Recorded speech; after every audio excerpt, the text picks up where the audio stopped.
Bonjour à tous, je suis très heureuse de recevoir aujourd'hui Paul-Henri Etnard, directeur général d'Ecobank Côte d'Ivoire et directeur exécutif de la région UEMOA. Bonjour Paul-Henri. Bonjour Rama. Paul-Henri Etnard, je vais te poser une question relative au baromètre de l'industrie qu'on a réalisé avec Deloitte pour sa 3e édition. Le dernier baromètre de l'industrie faisait apparaître que 48% des répondants considéraient, au lieu de 61% l'année dernière, notre industrie financière africaine comme très attractive. Donc tu considères comme moi qu'il y a quand même un repli. Et je voulais avoir ta vision aujourd'hui sur le façonnage de notre industrie financière africaine, et notamment avec la sortie des grands acteurs internationaux.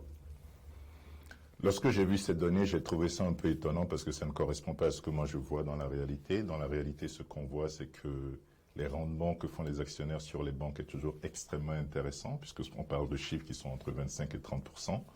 Et surtout, la croissance qu'on voit au niveau du nombre de clients dans le secteur bancaire est aussi extrêmement positif, puisque nous, Ecobank, par exemple, on a réussi à développer une base de données qui croît d'à peu près 4 à 5 millions de clients chaque année.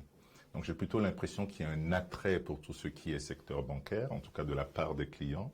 Et donc j'ai trouvé ça très très étonnant lorsque je vois les chiffres que vous donnez, qui sont les chiffres de 48%, alors que c'était 61% l'année dernière. Alors lorsque je superpose cette analyse par rapport au retrait des acteurs internationaux dont tu es en train de parler, je me dis une fois encore qu'on peut avoir deux lectures. Soit on a une lecture qui est pessimiste ou une lecture qui est très positive. Moi, j'ai une lecture positive de la situation parce que je considère que le mouvement qu'on est en train de voir de retrait est un mouvement mondial. En réalité, c'est pas simplement un mouvement qui touche l'Afrique. Les acteurs internationaux sont en train de se retirer des marchés émergents pour se mettre sur des marchés beaucoup plus matures.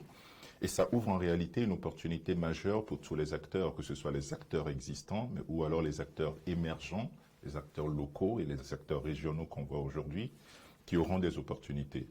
Quand je prends la pause et que je pousse encore la réflexion, je pense en plus que pour nous, ça peut être un moyen aussi d'avoir une meilleure intégration de notre marché, parce que les acteurs qui y jouent vont être des acteurs présents, régionaux, avec des capitaux permanents sur le marché africain.